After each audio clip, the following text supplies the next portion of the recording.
اهلا بيكم في فيديو جديد. طبعا وحشتونا جدا جدا جدا، نفس الكلمتين بتوع اخر فيديو. عارفين احنا مقصرين معاكم جدا، بس حقكم علينا يعني. المهم النهارده بقى هنعمل حلو عزوزية. تيجي نشوف الطريقة. يلا بينا. هنجهز كيلو ونص حليب مغلي وعليه حوالي نص رطل مية مغلية. بعد كده هننزل بثلاث كوبايات مكرونة، أي نوع مكرونة عندك. مدة تسويتها حوالي 20 دقيقة، دي ذرة ملح. أول ما تغلي المكرونة هتوطي عليها خالص وتسيبيها 20 دقيقة، لأن احنا عايزينها مستوية خالص عشان تتضرب في الخلاط بكل سهولة معاكي. بعد ما استوت بعد ال20 دقيقة على عين هادية خالص، نزلت بحوالي كوبايتين سكر بودرة. عايزة تنزلي بكوباية بسكر عادي سنترافيش، مفيش مشكلة. أنا عشان يدوب بسرعة يعني السكر البودرة مش أكتر يعني. خلاص أنا كده بقى طفيته وسبتها تهدى خالص حوالي ساعتين. بعد ما هديت خالص كوبايتين لبن كبار، أنا مجهزاهم زي ما انتوا شايفين اهو. عليهم معلقتين نشا أو 3.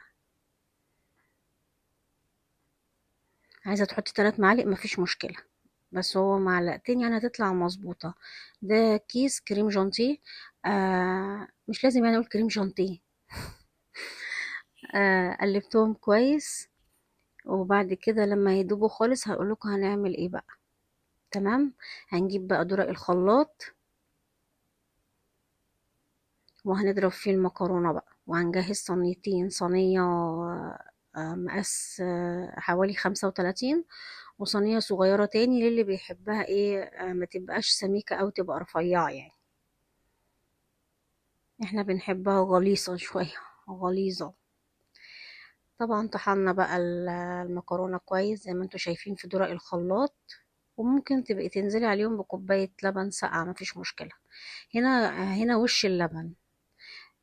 وهنا طبعا اللي احنا كوبايتين اللبن اللي مقلبين فيهم معلقتين نشا او 3 ومعلقة كريم جانتيه. هنقلبهم كويس وبعد كده هنرفعهم على النار وهننزل عليهم بظرفين فانيليا. اول ما يعملوا فقاقيع هترفعها من على النار. يعتبر هي مستوية يعني ما فيهاش حاجة يعني. ما تخافيش ولا هتكتل معاكي ولا اي حاجة. بس انا حبيت اعملها معاملة الرز بلبن، سلقت المكرونة في اللبن، انتوا هتشوفوا طعمها هيبقى عامل ازاي. كده خلاص تمام. وبعد كده هنعمل ايه بقى. هنجيب الصينية، هنعمل واحدة سميكة شوية وواحدة رفيعة لضحى هانم.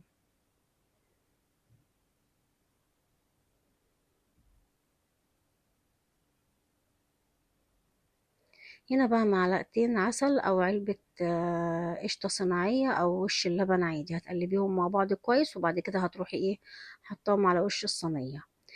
انتي هنا عايزة تحطيها في الفرن، تشغلي الفرن من تحت حوالي 7 8 دقايق مفيش مشكلة. عايزة تولعي الشواية بس برضو مفيش مشكلة. بس انتي لو عايزة لها قاعدة يعني قاعدة كده وانتي بتخرطيها، شغلي الفرن عليها من تحت شوية وبعد كده شغلي عليها الشواية لحد ما تاخد لون وتطفي عليها. بس هو اهم حاجة عشان تقطعيها خرط كويسة، اهم حاجة فيها ان انت تخليها تبرد حوالي بره 8 9 ساعات مفيش اي مشكلة، وتحطيها في التلاجة كمان. هتطلع معاكي خرط وزي الفل، احلى عزيزية هتاكلوها يا رب تعجبكم. وكده شكلها بعد ما خلصت. طبعا ماما عملت لي عشان أنا بحبها رقيقة، وهي عملت لهم اللي هي التخينة. طبعا هتسيبوها سمكها. اه هو سمكها. طبعا هتسيبوها بعد ما تطلع من الفرن 8 ساعات ترتاح خالص، بعد كده بقى تقطعوها وتاكلوها عشان هتبقى حلوة. تعالوا نقطعها. 8 ساعات. ايوه. ما تتكلمي يا ماما. تبرد خالص. تبرد خالص. ايوه. يلا عشان ده اختبار اهو. ايه ده؟ عملتها.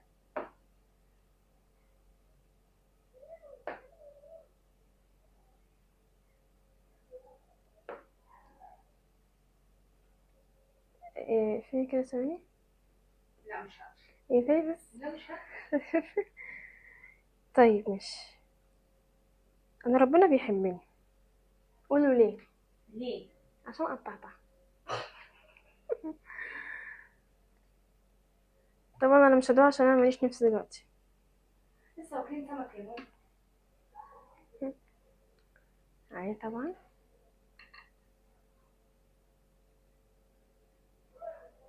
لا لا معلش. طبعا طعمها تحفة اصلا من قبل ما ادوقها، عشان انا بحبها عموما يعني. فطبعا اذا عجبكم الفيديو لايك وشير واشتراك في القناة عشان يوصلكوا كل جديد، والسلام عليكم ورحمة الله.